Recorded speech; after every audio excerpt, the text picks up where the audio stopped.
हे राधिके, उधर देखो, वहाँ पर्वतराज गोवर्धन विराजमान है। गोवर्धन ने पर्वतों के चिर शत्रु इंद्र को परास्त कर दिया है। मेरु आदि पर्वत विचार कर रहे हैं। महाराजाओं के महाराज के सामने इतना बड़ा आकार धारण करना ठीक नहीं, इसलिए वे सभी छोटा आकार धारण कर अपना स्वरूप छिपाकर श्री गोवर्धन की पूजा प्रसन्नता पूर्वक करने लगे। ओ प्रिय, गोवर्धन के स्वर्ण शिखरों से मानसी गंगा प्रवाहित होने के कारण ये सुमेरु पर्वत जैसा प्रतीत हो रहा है। इसकी बर्फमयी गुफाएं हिमालय सी प्रतीत हो रही हैं। ऊंची ऊंची चोटियों से सूर्य के प्रकाश को रोकने के कारण यह विंध्याचल सा लग रहा है और बड़े बड़े रजत शिला खंडों से युक्त होने के कारण कैलाश पर्वत की तरह शोभित हो रहा है। गोकुल के कमलों से अमृत धारा सभी दिशाओं में फैल रही है। इस गोकुल के दक्षिण और पश्चिम में स्थित पर्वत भौरों की तरह अमृत धारा का पान कर रहे हैं। उनके मध्य यह दिव्य गोवर्धन पर्वत मणि श्रेणियों से सुशोभित है। गिरिराज गोवर्धन श्री कृष्ण का स्वागत कोयल, मयूर, हंस आदि पक्षियों के मधुर कलरव से करते हैं। सुंदर स्फटिक रत्नमयी शिलाएं आसन के रूप में श्री कृष्ण को अर्पित करते हैं। गोवर्धन कमल पराग युक्त जल, दूर्वा घास एवं श्यामक बीज के द्वारा पाद्य चरण धोने के लिए जल श्री कृष्ण को समर्पित करते हैं। कृष्ण मृग के निकट होने से कस्तूरी की सुगंध, पके हुए धान के अक्षत एवं कुश के सहित अर्घ्य श्री कृष्ण को समर्पित कर रहे हैं। झरनों के किनारे जूही, लवंगलता, कल्लोल लता शोभित हैं। गोवर्धन उनके पुष्पों से मिश्रित सुगंधित जल से श्री कृष्ण का आचमन करते हैं। गोवर्धन नव प्रसूता गायों के दूध से निर्मित दही, घी एवं वृक्षों के ऊपर से आवित मधु का मिश्रण करके श्याम सुंदर को मधुपर्क समर्पित करते हैं। ऊंचे झरने के जल से श्री कृष्ण को स्नान कराते हैं। स्वर्ण वर्ण के रेशमी वल्कल श्री कृष्ण को वस्त्र रूप में देते हैं। गेरू, मनसिल, गोराचंद एवं चंदन से गंध अर्पण करते हैं। प्रफुल्लित मालती आदि सुमनों से पुष्पांजलि अर्पित करते हैं। गायों के चलते हुए खुरों का घर्षण जब पर्वत पर होता है तो चिंगारी उछलती है। उससे आसपास के अगरू वृक्ष सुगंधित धुआं निःसृत करते हैं। वही धुआं श्री कृष्ण के लिए धूप है। गोवर्धन सूर्यकांत मणि को दीप के रूप में अर्पित करते हैं। गुंजा, मयूर पंख और पुष्प आदि आभरण आभूषण श्री कृष्ण को समर्पित करते हैं। गोवर्धन श्याम सुंदर के रुचि अनुरूप दिव्य पेय, रस एवं मधु आदि नैवेद्य समर्पित करते हैं।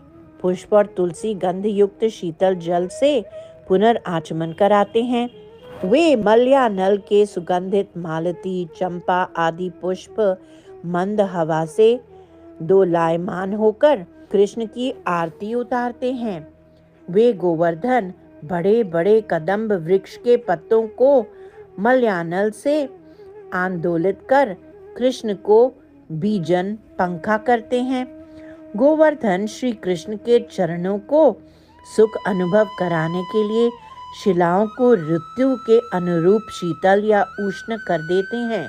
कृष्ण को वृष्टि, धूप एवं कड़ाके की ठंडी में अपनी सर्व सुख संपन्न गुफा अर्पित करते हैं और गायों की सर्वांग वृद्धि के लिए सुगंधित, सुकोमल एवं रुचिकर हरी हरी घास भी अर्पण करते हैं। गोवर्धन मयूरों के नृत्य के माध्यम से महोत्सव को अर्पण करते हैं। जब श्री कृष्ण की मुरली ध्वनि वायु के माध्यम से गोपियों के कर्ण में प्रवेश करती है, तब वे सभी कृष्ण से मिलने चली आती हैं। तब गोवर्धन उनके लिए सुखद आसन का निर्माण करते हैं। श्री गिरिराज चिड़ियों की चहचहाहट से सुंदर रागमय संगीत प्रस्तुत करते हैं। श्री कृष्ण के लिए सभी प्रकार की सेवा समर्पण एवं उनके प्रगाढ़ दर्शन से ही गिरिराज गोवर्धन हरिदास वर्य अर्थात सभी भक्तों में सर्वश्रेष्ठ है।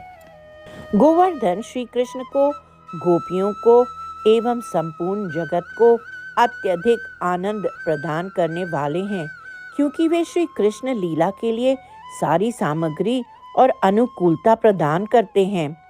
यदि कोई गोवर्धन का स्पर्श करता है तो उसे कृष्ण चरण स्पर्श का सुख प्राप्त होता है। इसका मुख्य कारण श्री कृष्ण चरणों का सतत स्पर्श ही है। श्री कृष्ण दोपहर मध्याह्न लीला में गोवर्धन स्थित रमणीय स्थलियों में प्रेम पूर्ण लीलाएं किया करते हैं। अरे गोपियों, यह गिरिराज गोवर्धन तो भगवान के भक्तों में सर्वाधिक श्रेष्ठ है। धन्य हैं इनके भाग्य। देखती नहीं हो, हमारे प्राणवल्लभ श्री कृष्ण और श्री बलराम के चरण कमलों का स्पर्श प्राप्त करके वह कितना आनंदित रहते हैं। इनके भाग्य की सराहना कौन करे। ये तो इन ग्वाल बालों और गायों का बड़ा ही सत्कार करते हैं। स्नान पान के लिए झरनों का जल देते हैं, गायों के लिए सुंदर हरी हरी घास प्रस्तुत करते हैं, विश्राम करने के लिए कंदराएं और खाने के लिए कंदमूल एवं फल देते हैं। वास्तव में ये धन्य हैं। अरे गोपियों, यह गिरिराज गोवर्धन तो भगवान के भक्तों में सर्वाधिक श्रेष्ठ है। धन्य हैं इनके भाग्य।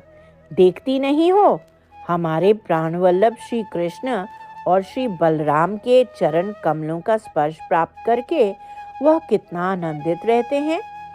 इनके भाग्य की सराहना कौन करे। ये तो इन ग्वाल बालों और गायों का बड़ा ही सत्कार करते हैं। स्नान पान के लिए झरनों का जल देते हैं, गायों के लिए सुंदर हरी हरी घास प्रस्तुत करते हैं, विश्राम करने के लिए कंदराएं और खाने के लिए कंदमूल एवं फल देते हैं।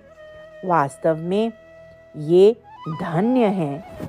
गिरिराज धरन की जय, गिरि गोवर्धन की जय।